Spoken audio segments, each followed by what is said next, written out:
everyone. Have you ever noticed this? कल रात नींद कम हुई और अगले दिन पिज़्ज़ा याद आ रहा है, चॉकलेट याद आ रही है, चिप्स याद आ रहे हैं। कुछ मीठा, कुछ क्रंची, कुछ टेस्टी। और इंटरेस्टिंग बात, आपको सैलेड याद नहीं आ रहा है, ककड़ी याद नहीं आ रही है, स्प्राउट्स याद नहीं आ रहे हैं। तो सवाल है, पुअर स्लीप के बाद जंक फूड ही क्यों याद आता है? पिछले वीडियो में हमने बात की थी कि पुअर स्लीप हंगर बढ़ा सकता है। आज की बात थोड़ी अलग है, क्योंकि कभी कभी प्रॉब्लम भूख की नहीं होती। आपने खाना खा लिया होता है, पेट भी भरा होता है, फिर भी कुछ टेस्टी खाने का मन करता है। इसे समझने के लिए हमें ब्रेन को समझना पड़ेगा। मैं इसे सिंपल लैंग्वेज में आपको समझाती हूँ। ब्रेन का एक हिस्सा फ्यूचर के लिए काम करता है, goals, planning, long term thinking, health, healthy eating. और ब्रेन का दूसरा हिस्सा रिवॉर्ड के लिए काम करता है, pleasure, comfort, instant satisfaction, dopamine. Normal दिनों में दोनों सिस्टम्स बैलेंस में रहते हैं, लेकिन पुअर स्लीप के बाद कुछ इंटरेस्टिंग होता है।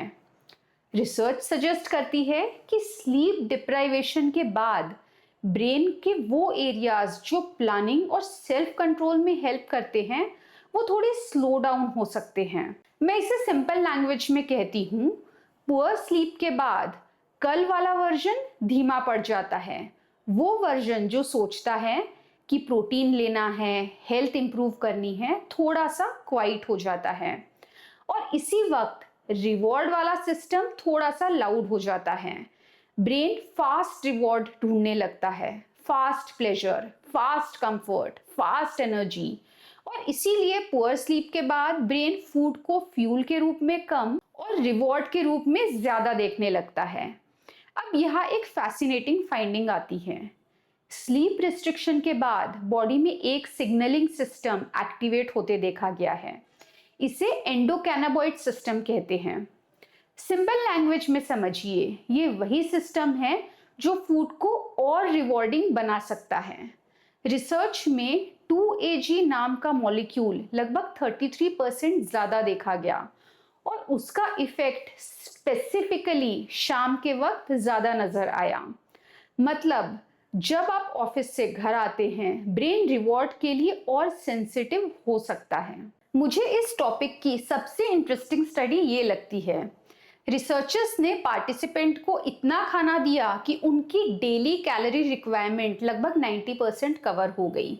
मतलब थियोरेटिकली उन्हें खाने की ज़रूरत नहीं थी, एनर्जी अवेलेबल थी, पेट खाली नहीं था।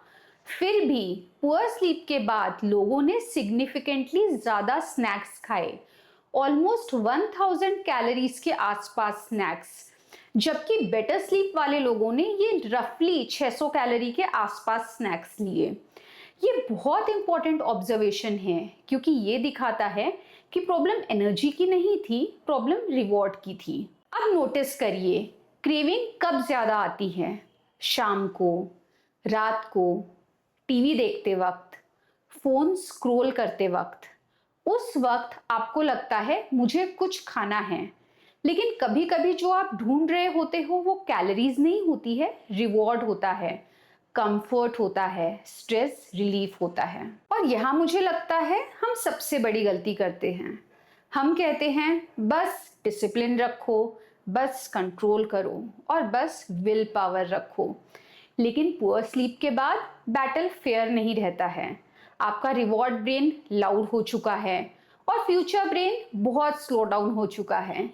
मतलब आप वीक नहीं हैं, आप डिफिकल्ट बायोलॉजिकल कंडीशंस में डिसीजन ले रहे हो। तो नेक्स्ट टाइम जब शाम को अचानक चॉकलेट या चिप्स याद आए, तो 1 मिनट के लिए रुक कर खुद से पूछिए, क्या मुझे सच में भूख लगी है, या क्या मैं पिछले कुछ दिनों से ठीक से सोई नहीं हूं?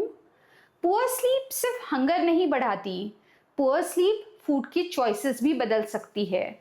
और शायद सबसे इंपॉर्टेंट पार्ट, पुअर स्लीप के बाद आपका कैरेक्टर नहीं बदलता, आपके ब्रेन की स्टेट बदल जाती है। और जब ब्रेन स्टेट बदलती है तो फूड डिसीजंस भी बदल जाते हैं। ओबेसिटी विल पावर का इश्यू नहीं है, बायोलॉजी को समझना ज़रूरी है। Thank you.